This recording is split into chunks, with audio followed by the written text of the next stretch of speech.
sediaan lidah, ya yang kita tampilkan di sini adalah sediaan lidah. Di lidah ini kita tahu ya, dia itu untuk menggerakkan lidah itu adalah otot apa? Otot poros atau otot rangka? Otot rangka. Di sini kita lihat ada berbagai potongan, ya. Ini potongan apa deh? Horizontal. Yang ini transversal, tadi keluar ya di tes. Jadi kalian bisa bedakan. Ini adalah potongan longitudinal, yang ini adalah transversal. Bahasa Indonesia ini adalah potongan memanjang, dan ini adalah potongan melintang. Kita lihat lagi otot poros itu, otot rangka itu seperti apa.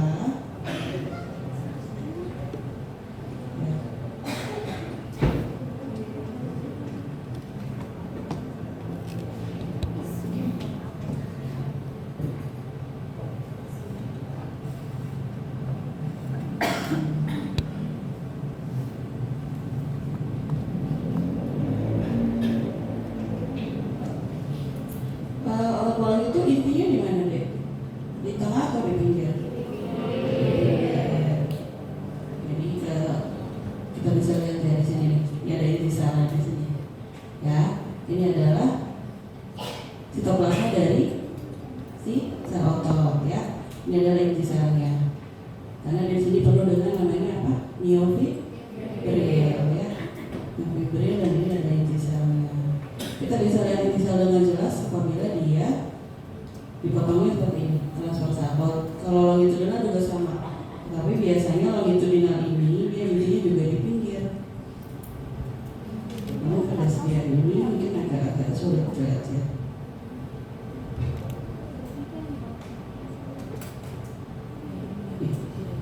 Ya, kalian bisa lihat ini adalah intisar. Ya. Dan pada otot rangka itu khasnya jika dibesarkan lagi kita bisa lihat apa? Pada miofibrilnya terdapat stria atau urat ya. Makanya disebut dengan otot Luri. Kita bisa lihat namanya. Di sini nggak gitu jelas gambarnya deh. Kalau kalian lihat di mikroskop bisa jelas.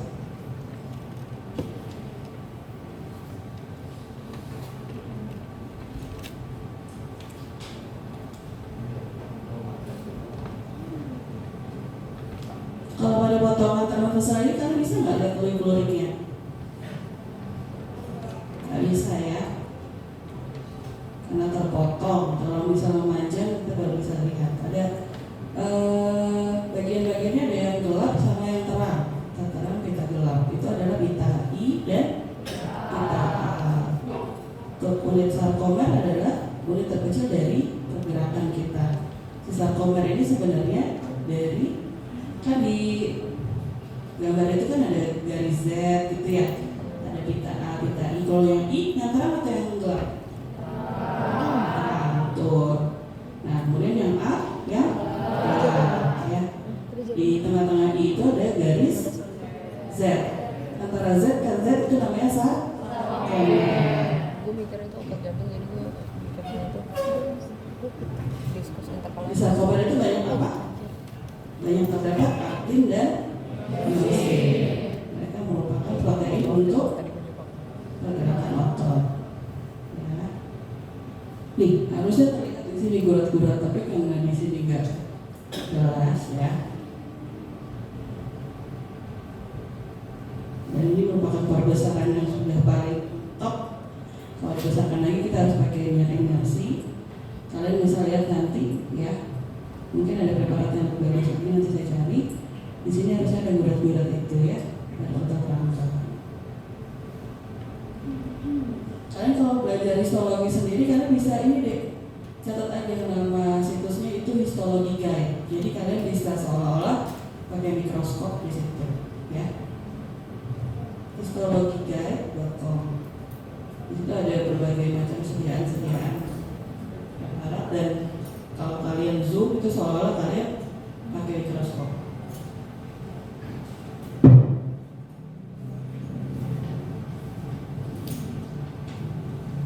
Kemudian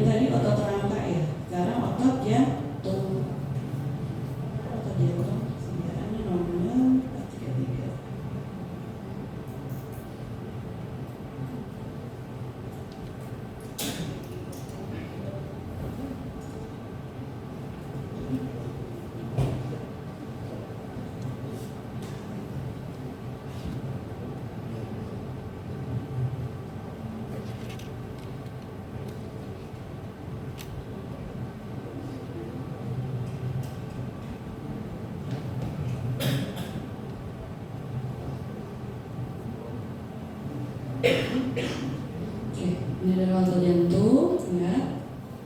Kalau dari perbesaran besar seperti ini 10 kali belum terlihat ya, maksudnya belum ketahuan. Tapi kalian bisa lihat di sini dia potongannya apa deh? Nih, kelihatan nggak? Beda antara ini dan ini, atas dan bawah. Nah, atas adalah potongan memanjang, horizontal, bawah ya transversal atau melintang. Saya lihat ya seratnya. Nih, otot jantung itu seratnya bercabang-cabang. Jadi dia nggak sama otot rangka. Otot rangka itu tadi panjang gitu kalau untuk longitudinalnya ya. Kecuali tadi ada potongan-potongan sehingga dia terlihat terpisah. Sebenarnya itu memanjang deh. Tapi karena proses pembuatan dari preparat histologi, jadi dia terlihat seperti terpotong. Aslinya dia panjang, tidak ada potongan. Nah, kalau untuk otot jantung dia memang bercabang-cabang seperti ini. Kalian bisa lihat percabangan di sini ya. Gak semuanya satu lurus gitu, pasti dia nanti ada bercabang. Itu adalah khas dari otot jantung. Ketika kita lihat dia adalah sediaan potongan memanjang. Ya, kalau untuk yang melintang kita bisa lihat nggak dia bercabang? Enggak ya, karena kita bisa lihat bercabang kalau dia dalam potongan horizontal memanjang. Oke, ada apa aja di otot jantung?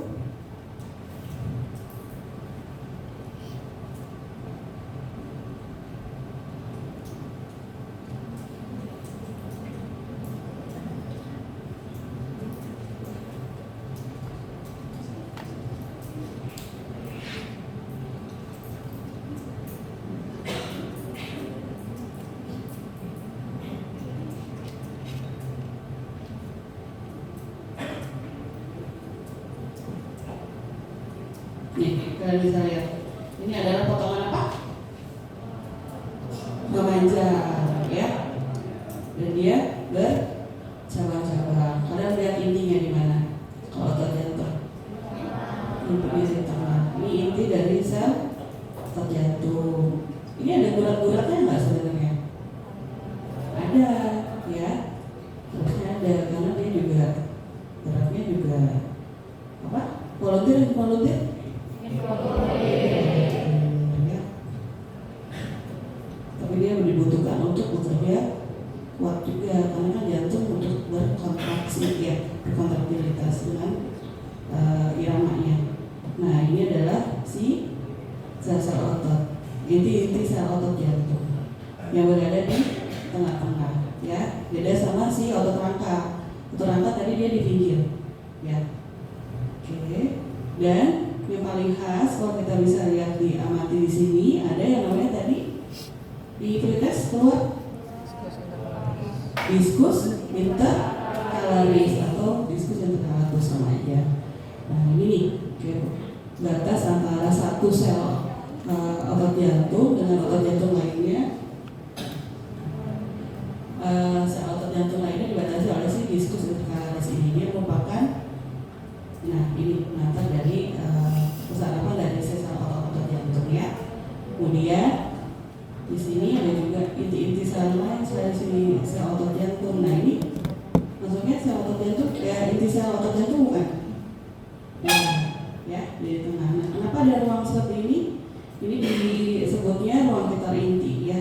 Jadi ada ruangan di sekitar nukleus atau inti sel otot jantung, itu disebut juga ruang sekitar inti. Ya, tapi kalau untuk yang di seperti ini nih ada sel juga, mungkin ini sel otot jantung ya. Tapi kalau untuk yang ini nih di pinggir-pinggir seperti ini adalah kemungkinan sel fibroblast ya, bukan si sel inti dari otot jantung. Oke, karena ini adalah jaringan ikat yang di sekitarnya. Jaringan ikat itu diproduksi oleh si fibroblast ini. Gitu. Jadi selain ada inti sel dari sel otot jantung, juga ada inti sel dari fibroblast ya. Oke. Mungkin ruang sekitar inti akan lebih kelihatan kalau ada potongan yang melintang seperti ini. Nih, di tengah-tengah dari sel otot jantung ini ada ruangan putih-putih. Atau ini nih ada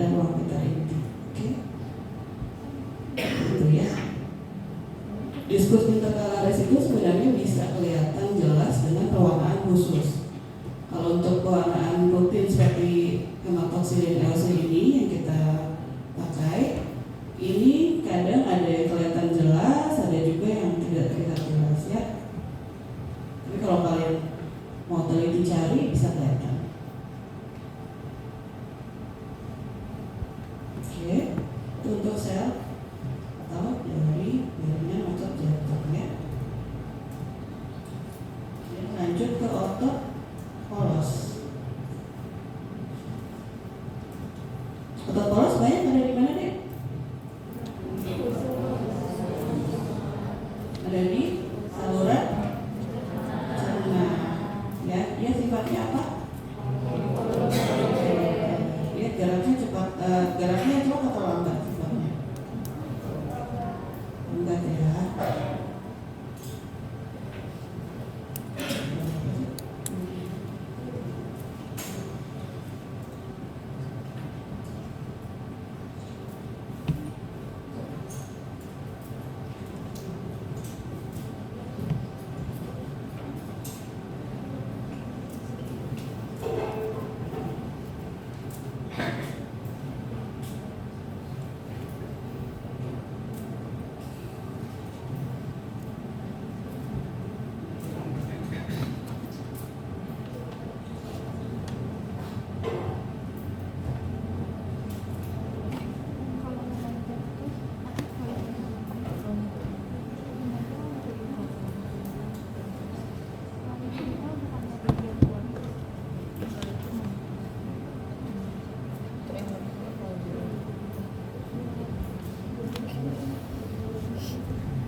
Nah ini adalah si otot polos. Dari otot polos ya.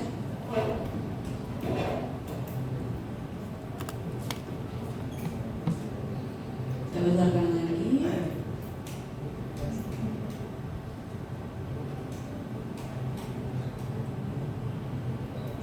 Seperti ini.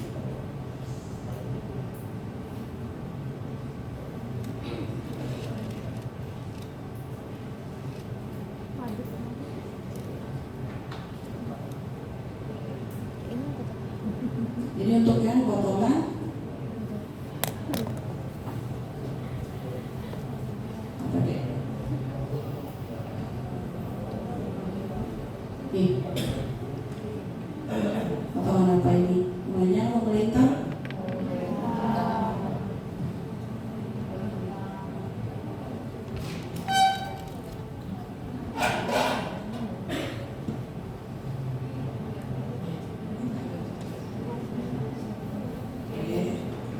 Kalau kalian lihat intinya itu gepeng, itu panjang, itu adalah potongan panjang. Tapi kalau untuk potongan melintang itu intinya kalian lihat bulat-bulat.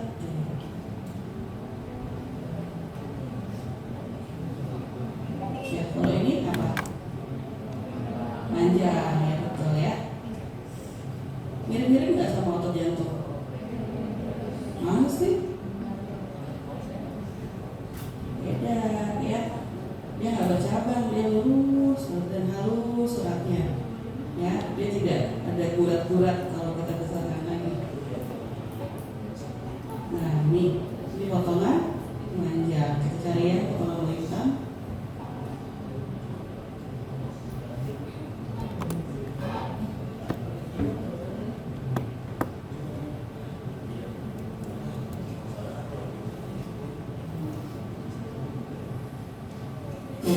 Namanya juga otot polos ya, dia halus banget ya, salah ototnya.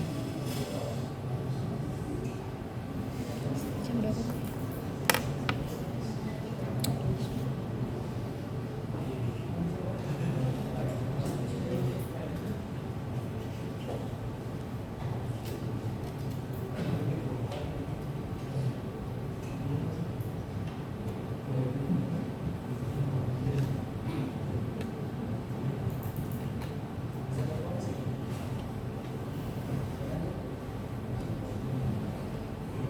Ini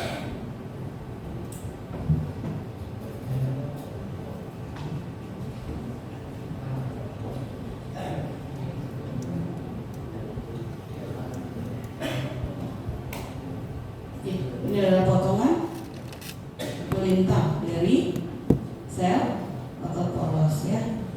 Ini inti selnya. Kalau bisa lihat dia bulat-bulat. Ini adalah potongan melintang dari otot polos ya. Oke, kalau bisa bedakan ya antara otot polos, otot rangka dan otot jantung. Di sini ada diskusi kalarisnya nggak? Ada nggak? Nggak ada ya. Cuma ada di mana diskusi kalaris? Di jantung. Ini adalah struktur khusus ya. Tuh, ini adalah potongan apa deh? Intinya kelihatan di sini apa? Bulat ya. Ini adalah potongan melintang atau transversal dari otot polos. Oke, untuk otot polos bisa ditemukan di mana tadi otot polos?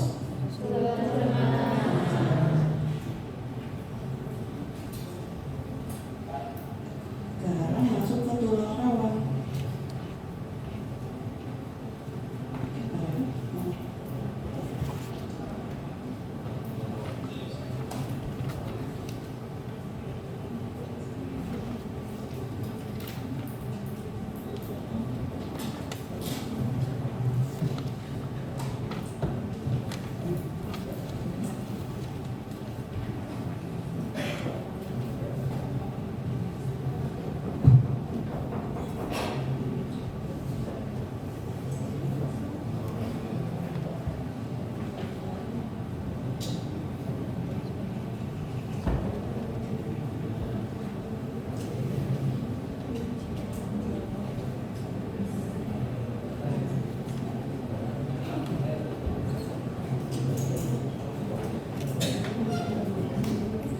Baik, lanjutkan.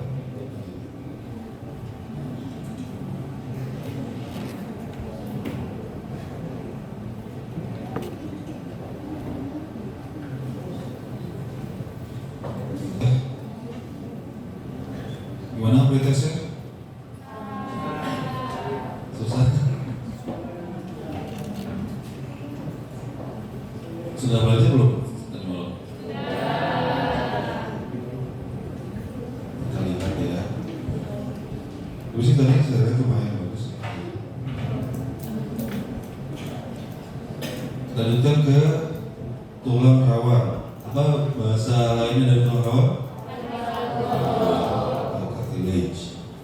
Cartilage ada berapa jenis? Ada cartilage hyaline, elastin, dan fibrocartilage atau yang ini ya, jaring ikat. Yang pertama yang kita bahas adalah tulang rawan hyaline atau cartilage hyaline. Kalau di cartilage hyaline, jadi yang sebenarnya membedakan antara ketiga itu tulang rawan itu adalah apa? Matriksnya ya. Jadi ini adalah tulang rawan yang terdapat pada trakea. Trakea itu adalah saluran pernapasan kita. Jadi yang di sini dan tenggorokan ya, yang menuju ke paru-paru. Di sini diberikan sama Tuhan ada tulang rawan. Kelihatan nggak tulang rawannya itu mengitari? Jadi ini udara itu akan lewat di sini.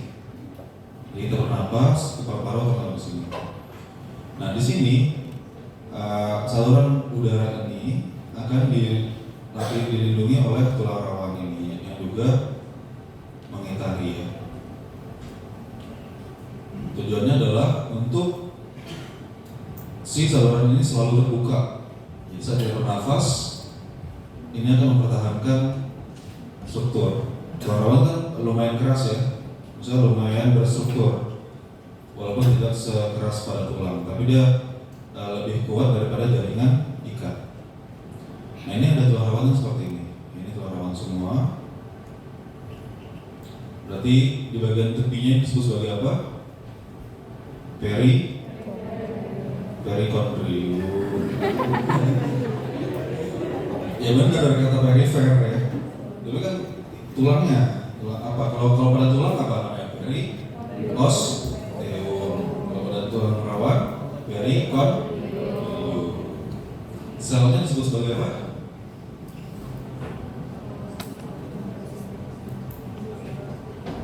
Kan tadi ada perikondrium, berarti selnya adalah kondrosit.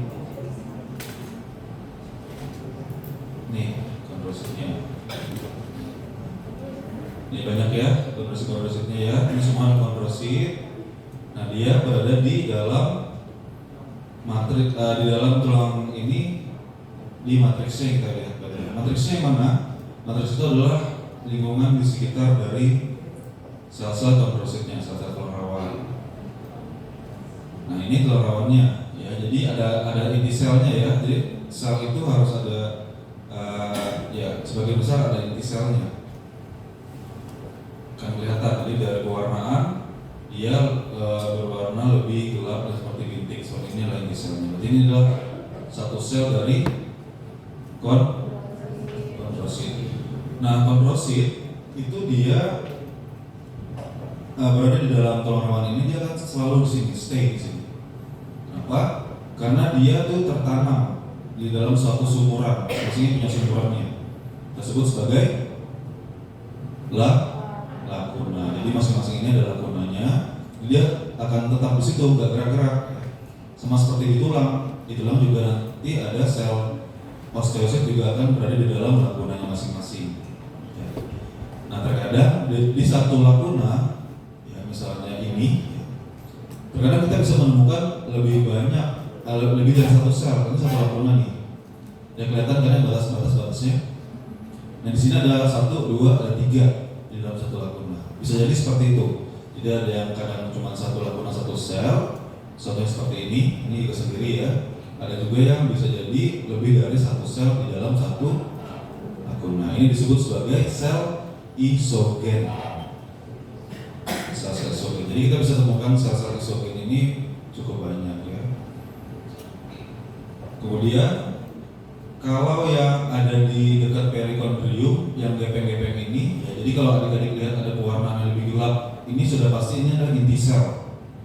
Kalau ini adalah inti sel, berarti ini adalah suatu sel. Nah, sel apa yang ada di perikondrium? Kalau ini kan kondrosit nih, kondroblas itu biasanya memang selalu berada di tepi ya, karena dialah yang nantinya akan matang dan menjadi kondrosit. Selnya itu gepeng-gepeng, ya pipi-pipi seperti ini. Ya, dia juga yang membantu mensintesis dari matriks yang ada di sini. Oke. Sekarang kita, kondrosit maupun kondroblas itu sama, baik di tulang rawan hialin, tulang rawan elastin maupun di tulang rawan fibrokartilogen. Yang membedakan itu adalah tadi apa? Matriks. Nah ini adalah matriks pada tulang rawan hialin. Kelihatan bahwa matriksnya itu berwarna homogen, ya, sama, berwarna pink aja, tidak ada serat-seratnya. Ya. Terus selnya juga tampak tidak beraturan seperti ini ya lokasinya. Nah kelihatan di sini dia tuh homogen warnanya, pink aja, tanpa ada serat-serat seperti akar-akar. Itu adalah ciri khas dari hialin. Sekarang kita coba bandingkan dengan elastis.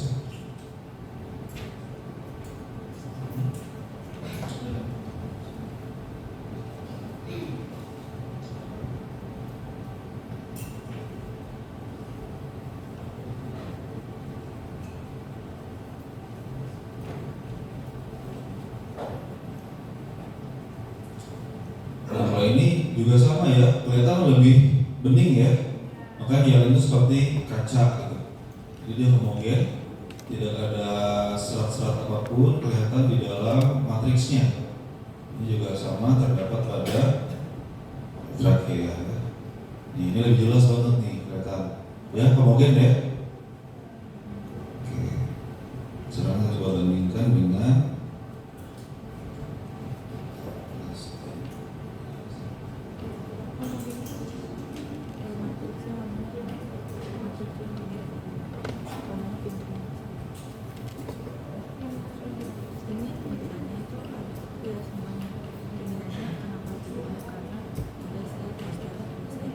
kalau ini sama ya, ada kondrositnya juga. Kondrositnya di dalam lacuna, kemudian ada kondroblast ya di perikondriumnya. Tapi matriksnya beda nggak? Beda ya. Di sini lebih berserat, ada serat-seratnya. Ya, tidak homogen seperti yang tadi, tidak seperti transparan. Ini ada seratnya. Kalau kita coba lagi nih, kelihatan serat-serat elastin. Ya. Di sini berarti dia memberikan sifat lentur ya. Contohnya bisa ditemukan misalnya pada daun telinga, itu adalah tulang rawan. Nah ini kelihatan sekali dia berserat ya, ada serat elastisnya. Jadi ini adalah tulang rawan. Berikutnya tulang rawan yang ketiga yaitu fibrocartilago.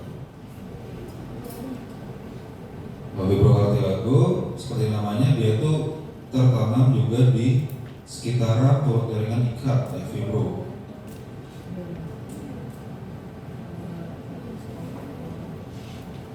Nah, fibrocartilago ini kita temukan di dekat ini ya, di nukleus pulposus, ruas tulang belakang. Jadi kemarin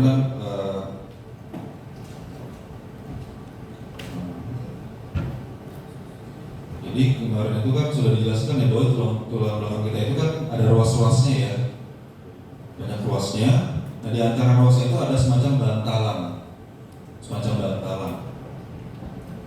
Nah ini bantalan yang berada di tengah-tengah ini ya. Yang ini bulat seperti cakram. Yang ini kelihatan ya. Nah ini berada di tengah-tengah dari tulang belakang kita sebenarnya, di masing-masing ruasnya. Nah ini jangan sampai ini kalau misalnya terlalu ekstrim ya gerakan tubuh atau adanya pajanan posisi yang tidak baik terus menerus pada tulang belakang ini itu bisa keluar dari tempatnya, makanya sering bikin nyeri ya, ada istilah serap kejepit gitu. Ini karena ini keluar, karena tulang belakang itu adalah salah satu sistem saraf pusat, makanya kalau ada apa-apa itu nyerinya bukan main. Nah siapa sih yang melindungi ini, yang menjaga agar dia stay di tengah-tengah, berada di lokasinya, yaitu si fibrocartilago. Jadi dia itu mengitari ini ya, jadi dia mengitari dari nukleus pulposusnya. Ciri khasnya apa? Kita lihat, dia seratnya itu terdiri dari serat jaringan ikat, jadi ada kolagen gitu. Berbeda dengan yang tadi. Kalau tadi kan hialin juga kolagen sih, tapi dia lebih bening, makanya dia bening juga ya ini ya. Tapi kalau elastin kan lebih banyak serat elastisnya, ada serat. Nah ini juga sebenarnya dari jaringan ikat, jaringan kolagen lebih banyak. Tapi kelihatan nggak bahwa susunan dari sel-sel kondrositnya, ini kondrosit juga, itu dia lebih beraturan ya, dia berjejer-jejer. Nih, kelihatan ya dia itu berjejer. Tidak seperti yang tadi yang lebih irregular. Kalau ini lebih reguler dan dia mengikuti bentuk dari nukleus pulposus. Susunan sel lebih jarang ya dibandingkan tulang rawan lainnya. Dan inilah yang memberikan kelenturan. Makanya kita bisa menggerakkan tulang belakang kita ya, kiri ke kanan gitu ya, atau membungkuk seperti itu. Karena inilah yang membantu lebih elastis tanpa membiarkan si nukleus pulposus ini keluar dari tempatnya. Ya, jadi ciri khasnya ya dia sama, juga homogen, ya. Tapi dari segi selnya itu lebih renggang dan lebih beraturan lokasinya. Dan ini tidak terdapat banyak di tempat di tubuh kita ya. Sebagian besar ya adanya di sini saja di ruas tulang belakang ini. Tapi kalau tulang rawan hialin itu lebih banyak lokasinya, ada di trakea, ada di batang hidung ya. Atau tulang rawan yang ada di sekitar iga ya. Baik, udah bisa membedakan antara tiga tadi? harus di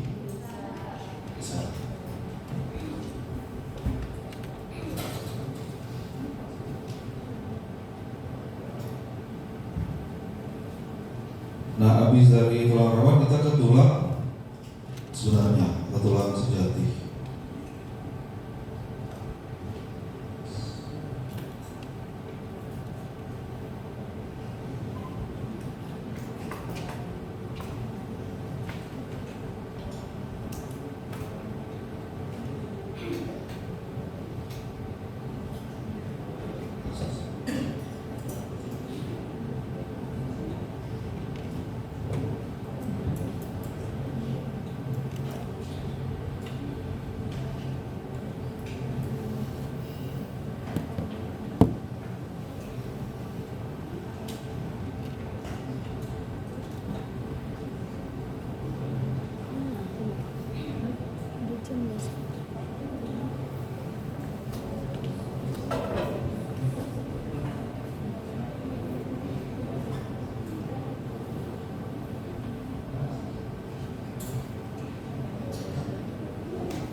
April. Oh, semasa kayak itu sekarang sama saya.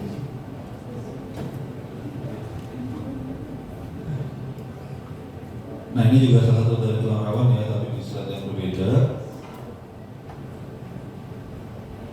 Ini apa kira-kira? Tulang rawan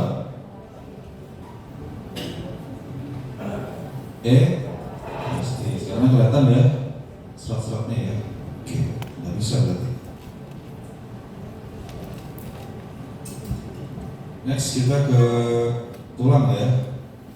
Nah, ini adalah sediaan tulang dengan pewarnaan khusus, pewarnaan abu gosok. Beneran? Beneran digosok pakai abu nih. Jadi dia warna lebih ini seperti ash.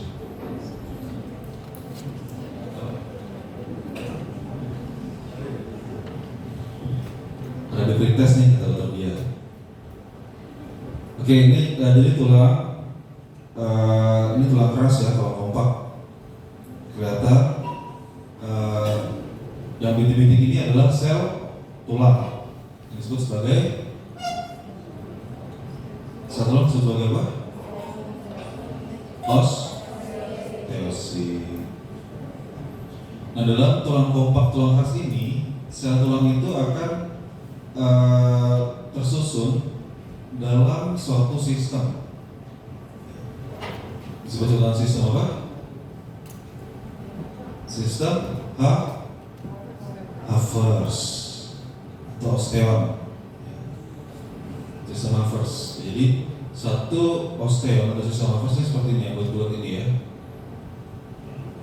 Terdiri dari lamela-lamela. Lamela itu adalah struktur yang seperti muter-muter. Jadi dia memutar-mutar seperti ini. Itu adalah lamela-lamelanya.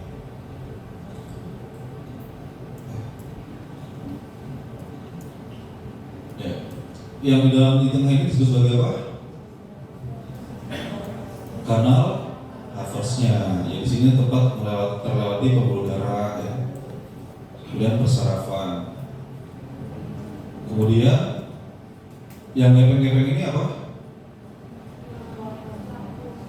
Ya, yang gepeng-gepeng ikut muter-muter juga. Osteositnya. Sel tulangnya itu ada di sini. Jadi satu osteon itu seperti ini, terdapat kanal-kanal Havertz, lamela-lamela Havertz tersebut ya, lamela Havertz, yang mana di lamela Havertz itu ada si osteosit. Kemudian kelihatan nggak bahwa di sel-sel tulang ini banyak semacam serat-serat atau akar-akar, ya, akar-akar tersebut bermuara ke kanal Havertz, muaranya. Benar, jawabannya adalah kanal kulit. Ya, jadi yang akar-akarnya itu adalah kanali kulit. Jadi seperti kita ketahui bahwa tulang itu keras ya, tapi yang ada di tulang itu tetap bagian dari makhluk hidup, ya si osteosit, yang mana mereka butuh makan. Ya, mereka harus ada oksigen dan juga ada nutrisinya. Bagaimana caranya bisa menembus jaringan tulang yang sangat keras ini? Ya nggak mungkin ada pembuluh darah gitu ya di sini ya. Tapi selnya tetap bisa mendapat makanan, yaitu dengan cara pembuluh darah tersebut mengalami diferensiasi ya, mengalami perubahan struktur menjadi yang kecil-kecil bisa menembus dari matriks tulang yang kita sebut sebagai kanali kuli. Jadi kanali kuli ini yang memberikan makanan nih kepada osteosit yang ada di sekitarnya, ya, sehingga osteosit tetap bisa hidup. Nah kemudian, jadi ini banyak ya osteonnya, kemudian lamella haversnya.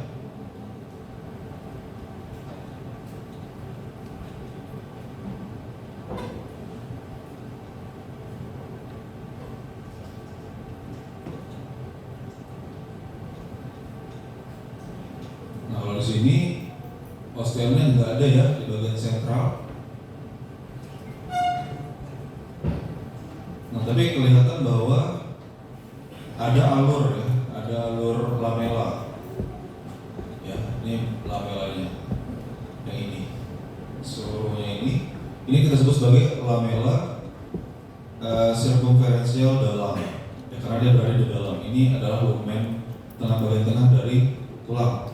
Ya, ini yang ada osteonnya ini, kan tetap ada lamelanya ya. Lamela itu adalah istilah yang menggambarkan adanya susunan seperti ini, berlapis-lapis. Ada deretan-deretan ini. Ini adalah lamela sirkumferensial dalamnya dari tulang. Sementara yang di luar juga ada lamelanya, yang juga mengitari dari tulang ya. Disebut sebagai lamela sirkumferensial luar, misalnya seperti ini. Ini kan juga ada ya, yang di luar. Tapi dia nggak ada osteonnya. Ini kan osteon. Disebut sebagai lamela sirkumferensial luar. Kalau ini di dalam. Terus kita mencari semacam struktur yang seperti jembatan. Seperti ini.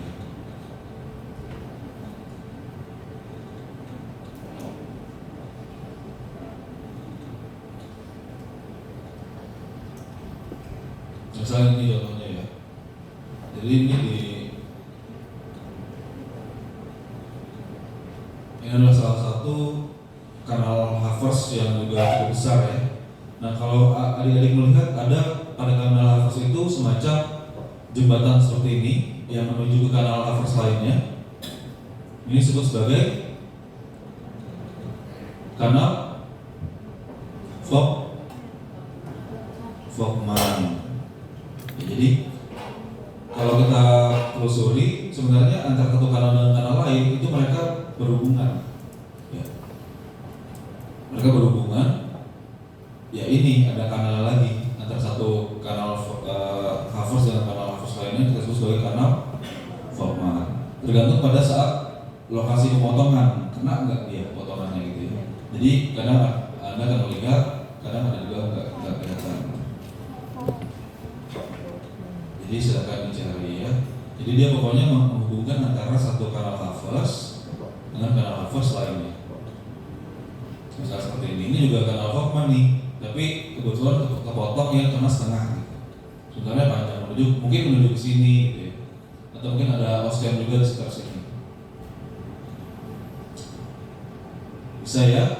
Jadi osteon itu adalah yang satu bulatan ini terdiri dari apa aja? Ada kanal Haversnya, kemudian ada lamela-lamelanya ya, lamela Havers tersebut. Nah di lamela Havers itu terdapat si osteosit atau sel tulang. Terus nanti kalau melihat yang seperti ini disebut sebagai apa? Kanal Volkmann. Oke, bisa ya.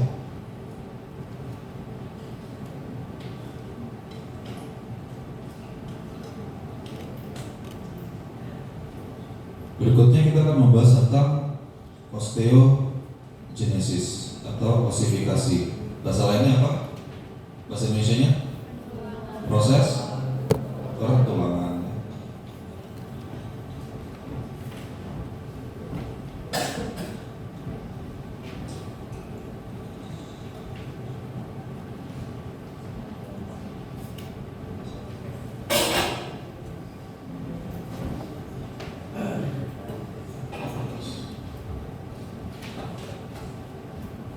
Tulangan ya. Tulangan ada berapa jenis? Dua aja. Oke, benar ya. Desmal atau endokondral dan endokondral dan desmal ya. Desmal nama lainnya adalah pertulangan intramusal. Yang pertama yang kita bahas adalah pertulangan endokondral. Biasanya endokondral itu pertulangan di tulang apa? Tulang panjang atau tulang pipi? Panjang. Ini panjangnya. Tuh ya, saya lihat. Nah ini kan familiar nggak, bentuknya ada bonggolnya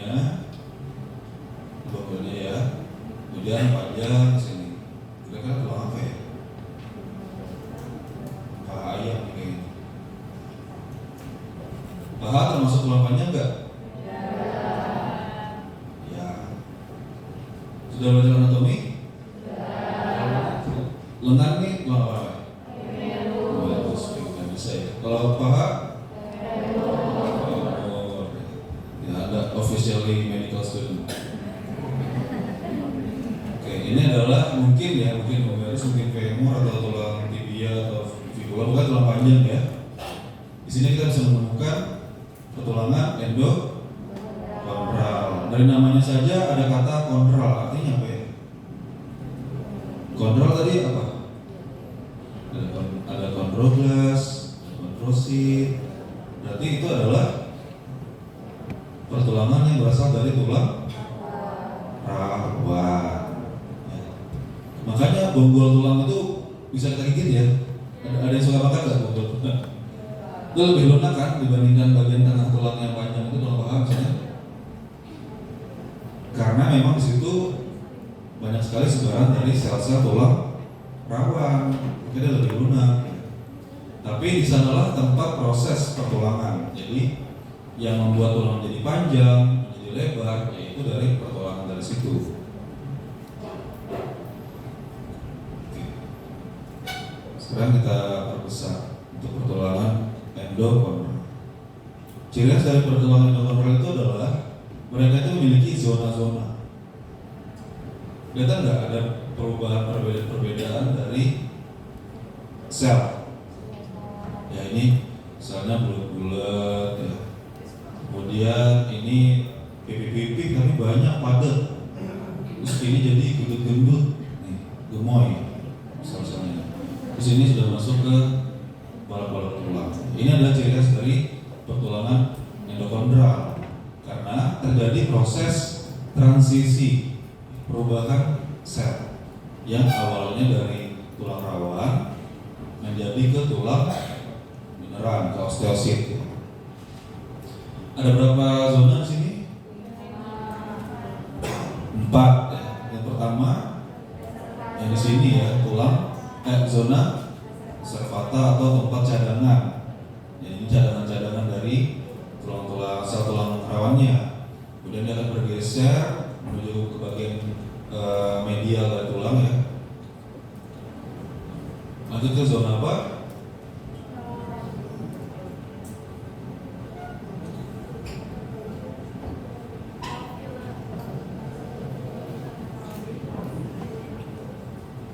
Zona proliferasi. Artinya apa proliferasi? Pernah dengar? Pembelahan. Ya, berarti dia sibuk memperbanyak diri. Makanya dia selnya jadi banyak sekali. Dan dia biasanya pipi-pipi. Karena kan sel yang mau berkembang itu kan dia akan memisahkan diri ya. Jadi dia akan menjadi lebih gepek-gepek seperti itu. Dan dia lebih padat ya di sini. Lebih banyak karena sedang berproliferasi. Berikutnya ada zona apa? Hipertrofi. Hipertrofi itu artinya apa? Pembesaran. Kelihatan ya selnya menjadi besar-besar, gendut ya. Nah di sini sudah mulai nih terjadi proses kalsifikasi atau belum kalsifikasi, mineralisasi sudah mulai masuk kalsium, ya, mulai masuk fosfat, ya. Dan dia akan menggembung ya, selnya menjadi membesar. Tapi nanti dia akan mengalami degenerasi, ya, atau dia akan mengecil lagi kembali. Berikutnya ada zona apa? Klasifikasi. Klasifikasi ya. Klasifikasi itu artinya zona yang sudah terdapat kalsiumnya. Sudah ada kalsiumnya. Biasanya setelah dari hipertrofi ya tadi sudah mulai masuk nih mineral-mineral ya. Baru terakhir adalah zona osifikasi. Osifikasi itu artinya zona pertulangannya. Jadi sel-sel yang gemuk ini nanti dia akan diabsorb, ya, diserap nih, akan mengecil dan dia akan masuk ke dalam balok-balok tulang. Ini balok-balok tulang ya, ini tempat-tempatnya ini. Jadi dia akan bergeser, mengecil dan dia masuk ke balok tulang dan terjadi kalsifikasi tadi ya. Sudah ada kalsiumnya, sudah ada mineralisasinya. Semakin ke tengah, semakin ini sudah masuk ke tulang. Ini trabecular tulang. Jadi tulang itu bagian tengahnya kan ini ya lebih lunak ya sebenarnya ya, karena memang dia itu terdiri dari balok-balok tulang seperti ini. Ini kalau dilihat ini adalah trabecular tulang atau balok tulang. Di sini terdapat si sel tulang, apa namanya? Osteosit. Sama dia juga ada di laguna ya, dia punya laguna masing-masing. Nah ini kalau sel-sel yang ada di tulang itu apa aja? Osteosit, osteoblast dan osteoblas. Wih, pintar ya. Kalau osteosit berarti adanya di balok tulang ya, ini di tengah-tengah. Kalau osteoblast pinggir, mirip seperti chondroblast kan? Ya, di pinggir-pinggir yang gepeng-gepeng ini. Ya, di sini di balok tulangnya ya, ini balok tulang. Nah dia biasanya di tepi-tepi yang gepeng-gepeng. Ini contohnya satu. Kalau osteoblast sel raksasa yang multi nukleus ya, banyak inti selnya. Di sini ada nih satu kebetulan yang ini ya. Jadi ada agregasi sel atau kumpulan dari sel, selnya cuma satu, cuma inti selnya banyak. Jadi tampak seperti berbuih gitu banyak ini. Dan dia berkumpul. Nah, dia tuh fungsinya untuk apa? Remodeling dan absorpsi kalsium. Berarti ini di trabecular tulang ini kan banyak kalsium nih, makanya dia padat kan. Nah dia sedang mencoba menggerogoti ini. Mungkin tubuhnya sedang butuh kalsium, jadi ayo kita ambil kalsium sedikit dari tulang, jadi dia datang. Nah dia tuh ini ya mobile, dia bisa bergerak. Tidak gampang untuk mencarinya ya.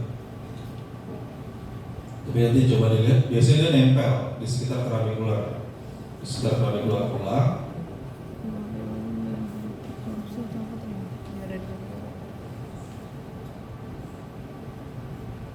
Nah, ini trabecular tulangnya ya. Berarti kalau yang sudah sel tulang yang sudah di trabecular tulang itu sudah di zona osifikasi. Jadi osifikasi itu sudah dari yang setelah ini. Yang sudah ada trabecular tulang berarti sudah zona osifikasi. Ini sudah zona osifikasi semua. Jadi peralihannya ini adalah zona klasifikasi tadi. Ini zona hipertrofi. Di sininya zona proliferasi yang paling awal. Zona cadangan atau reservata. Itu ciri khas dari pertulangan endokondral. Satu lagi pertulangan apa? Desmal. Kalau pertulangan desmal itu gampang membedakannya.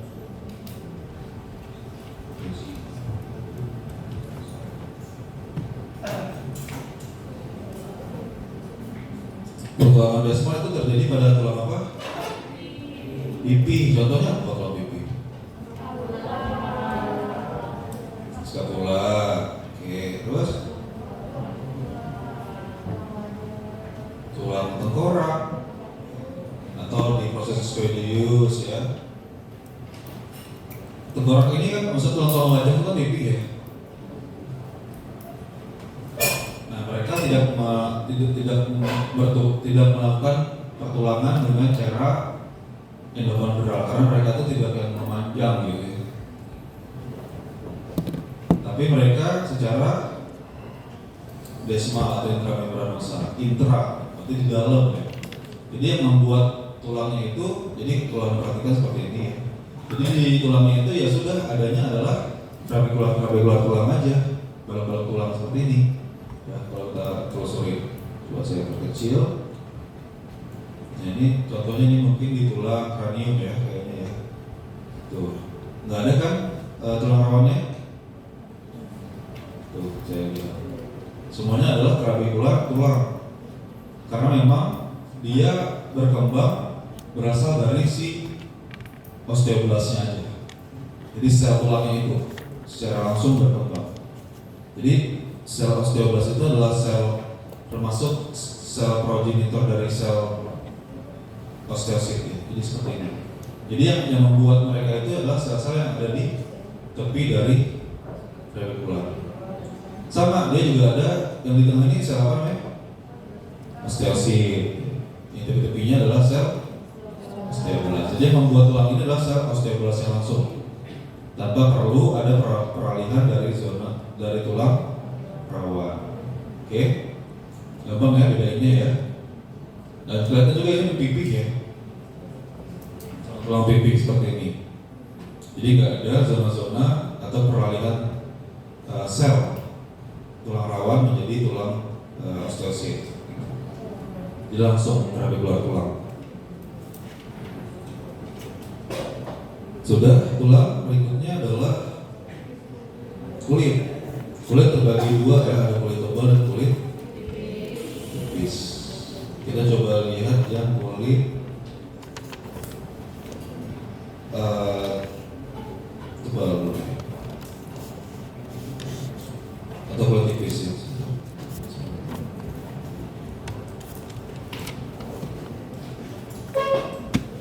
Jadi sebenarnya yang membedakan antara kulit tebal dan kulit tipis itu apa?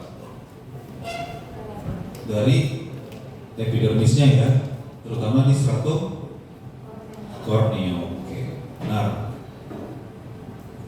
kulit tipis contohnya ini adalah pada kulit kepala ya. Kulit kepala. Kemudian juga yang kita bisa bedakan ya antara kulit tipis dan kulit tebal itu adalah kalau pada kulit tebal itu nggak ada yang namanya folikel rambut. Ya. Folikel rambut itu ini, folikel rambut. Ada kelenjar. Kemarin nggak jelas. Kelenjar sebasial, kelenjar minyak. Rambut kan ada minyaknya ya. Jadi setiap helai itu sebenarnya ada minyaknya. Makanya kalau nggak keramas 1 tahun gimana tuh? 1 hari aja mungkin udah berminyak ya, udah lepek gitu. Karena memang dia di folikel rambut itu ada kelenjar ini, kelenjar minyak sebasialnya. Dia akan melumasi rambut. Jadi justru sebenarnya minyak pada rambut itu membantu rambut tetap sehat ya, tidak mudah kering, tidak mudah patah. Tapi kalau tidak dibersihkan ya akan berlebihan minyaknya. Jadi kalau adik-adik lihat, oh ini kulit tapi kok ada rambutnya, folikel rambut. Ini folikel rambut ya, misalnya. Berarti ini adalah kulit. Kelihatan juga dari stratum corneum ya. Stratum corneum itu yang mana? Yang ini, di atas ini.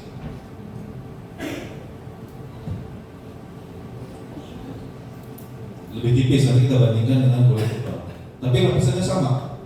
Lapisan epidermis itu dari mana? Dari sini sampai ke sini ya. Sampai ke bagian permukaan ini adalah epidermis. Ada berapa lapisan epidermis? 5. Paling atas adalah stratum corneum atau disebut sebagai keratin ya, atau kulit-kulit mati yang sering Anda temukan di kulit ya, kulit-kulit mati terkelupas. Itu sebenarnya terkelupas adalah si corneum ini. Di bawahnya ada stratum apa? Apa? Lucidum. Kemudian di bawahnya granosum, kemudian spinosum dan bisa nggak kita bedakan di sini? Kalau stratum corneum gampang ya, paling atas ini keratin. Kalau lucidum itu dia tipis banget, satu lapisan ini aja. Nah kalau antara granulosum nih dengan spinosum yang mereka bercampur, tapi yang lebih tebal itulah spinosum sebenarnya. Spinosum ini biasanya dia lebih padat sel-selnya. Kalau granulosum dia ada granulanya berbesar lagi. Ya sebenarnya semuanya ada granulanya ya.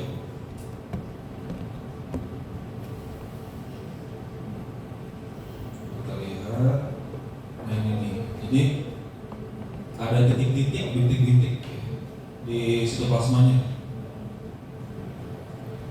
Ya, dia bergranular, maka disebut sebagai granulosum. Kemudian di bagian bawahnya itu adalah stratum spinosum. Nah, kita kelihatan bahwa selnya itu jadi lebih padat, lebih banyak ya, di bawah sini. Kemudian yang paling bawah lagi adalah stratum basal. Nah ini kenapa dia berwarnanya lebih coklat? Ya karena dia berada di dasar dan ada sel apa di sini? Sel apa yang ada di sekitar basal? Melanosit. Jadi ya. Melanosit buat apa? Ayo. Buat menghasilkan melanin. Melanin buat apa? Buat pigmen.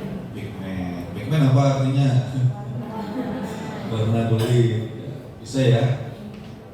Jadi semakin terpajang matahari, maka sel melanin yang ada di sel stratum basal itu lebih aktif menghasilkan melanosit. Atau melanositnya akan aktif menghasilkan melanin, balik. Sehingga muncullah istilah tanning. Tapi kalau kita udah biasa ya tanning ya, justru mereka akan menghindari kulit kita dari pajanan atau kerusakan lebih lanjut. Karena orang yang lebih sedikit melanosit itu berkorelasi terhadap kejadian kanker kulit atau kerusakan kulit akibat pajanan matahari. Makanya orang-orang yang putih merah itu ya, misalnya di Australia tuh, mereka suhunya ekstrim ya, tapi kulitnya putih, maka kejadian kanker kulit banyak di sana. Tapi kalau di kita mau mataharinya mungkin sedekat 10 meter juga kita kayak aman-aman aja. Paling gosong ya. Terus nanti pakai apa? Niacinamide lagi. Beli serum. Nanti lagi. Tapi padahal aslinya memang ya orang Asia ya, gitu ya. Memiliki pigmen yang lebih coklat. Oke. Berikutnya tinggal kita bedakan dengan kulit tebal. Kulit tebal ada di mana aja yuk?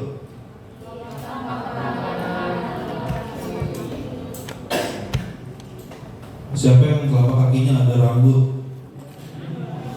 Sunggokong. Sunggokong juga nggak ada ya malah.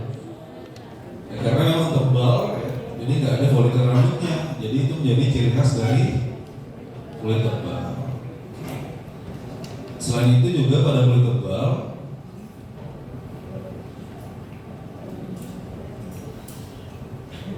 si stratum corneumnya ya akan sangat tebal juga, karena yang menebal itu justru adalah stratum corneum.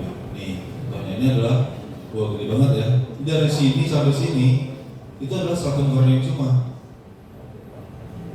Nah di bawahnya itu sudah mulai masuk ke stratum lucidum, granulosumnya ini granulosum, ini stratum lucidum, granulosum, spinosum dan stratum basal. Oke. Oh, tadi lupa ya menjelaskan tentang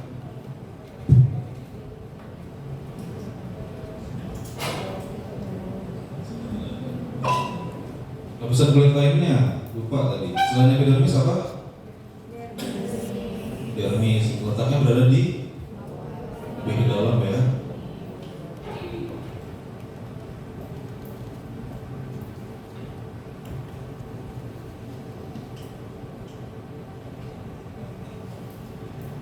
Apa?